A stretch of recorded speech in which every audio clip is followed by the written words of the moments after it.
আচ্ছা, আরেকজন লিখছেন যে উনি ফিশারিতে একটা টেম্পোরারি পজিশানে অনেক দিন কাজ করছেন, সরকারি, আজকাল তো সবই টেম্পোরারি। তো উনি এখন ডিজিটাল মার্কেটিং শিখছেন, এআই শিখছেন। তো আমাকে জিজ্ঞাসা করছে যে স্যার এটা শিখে কী করবো, আমার ফিউচার কী? আমি বলবো দেখো, তুমি যেহেতু ফিশারিতে এতদিন কাটিয়েছো, মাছের ব্যবসাটা বোঝো, তুমি মাছের ব্যবসাটা আরও ভালো বোঝো। পৃথিবীতে এমন কোনো ব্যবসা নেই, যদি সেটা সঠিক ব্যবসা হয়, যে সে ব্যবসাটা বাড়াতে চায় না। যারা ব্যবসাটাকে বাড়াতে চায় তাদের সবসময় লোক দরকার, কীভাবে ব্যবসাটা আরও বড় করতে পারবে। ব্যবসা বড় করার অনেক, মাছের ব্যবসা তো খুব ভালো ব্যবসা, মাছ প্রচুর এক্সপোর্ট হয় ওয়েস্ট বেঙ্গল থেকে বিভিন্ন জায়গায়, রাইট? তো তুমি এই যে এআই শিখছো, শিখে একটা ওইসব এআই ভুলভাল শিখো না, কোথাও শেখার কোনো দরকার নেই। ChatGPT-তে 300 টাকা না 400 টাকা একটা ভার্সান আছে ইন্ডিয়াতে, আমি শুনেছি, আমি জানি না, এখানে পাওয়া যায় না। ওই ভার্সানটা কিনে তুমি ফিশারি সংক্রান্ত লোকের যা যা প্রবলেম হয়, যে কী করে ব্যবসা বাড়াবে, কী করে মাছের রোগ ঠেকাবে, কোন মাছ কোথা থেকে পাওয়া যাবে, কোথায় সাপ্লাই চেন ভালো আছে, যাবতীয় কিছু তুমি তথ্য সংগ্রহ করতে থাকো, করে ফিশারিতে তুমি ঢু মারতে থাকো যে কোন লোকের বিজনেস এক্সপ্যানশন দরকার, কোন লোকের একটু সাহায্য দরকার সাপ্লাই চেনে।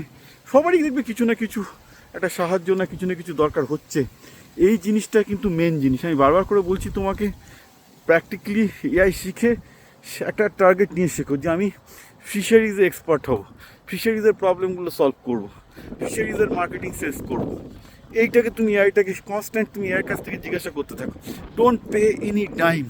তুমি যদি ডিজিটাল মার্কেটিং এবং এআইয়ের জন্য লোকের কাছে শিখতে গিয়ে পয়সা দিয়ে থাকো, ওটাকে একটা জলে গেছো, গঙ্গা জলে দান করেছো ভেবে, start with the fact, say digital marketing হোক, এআই হোক, কী করে আমি করবো, কী করে আমি একটা ফিশারিকে হেল্প করতে পারি।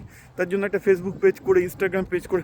ইনফ্যাক্ট আমার একটা খুব ভালো কথা মনে পড়ে গেল, 2 দিন আগে একটা রিল দেখছিলাম বাংলাদেশ থেকে, গিয়ে করেছে ব্রিলিয়ান্ট।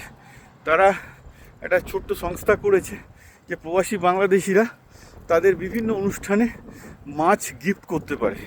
তারা মাছ প্যাকেজ করে বাংলাদেশের বিভিন্ন জায়গায় গিফট করে দিচ্ছে। তাদের এক দিনে শুনলাম 2-3-4 লাখ টাকার পর্যন্ত মাছ তারা গিফট করে প্যাক করে সব বিভিন্ন জায়গায় বাংলাদেশে দিচ্ছে। পুরো কাজটা কিন্তু একদম ইনস্টাগ্রাম এবং ইনস্টাগ্রামের রিলে কাজটাকে প্রমোট করেছে। অসাধারণ ভালো কাজ, তুমি দেখতে পারো এটা। তো basically scope is there, scopes are there, কিন্তু ওই যে বললাম, বাঙালিদেরকে শিকারি হতে হবে। ব্যবসা সেই করতে পারে যে শিকারি হয়। ওইভাবে বসে বসে স্যার আমি এটা শিখবো ওটা শিখবো, ট্রেনিং দেবো, ডিগ্রির মুন্নুমালা পড়াবো এবং আমার মাইনে বেড়ে যাবে, দোজ ডেজ আর গন, ওগুলো ফালতু চিন্তা।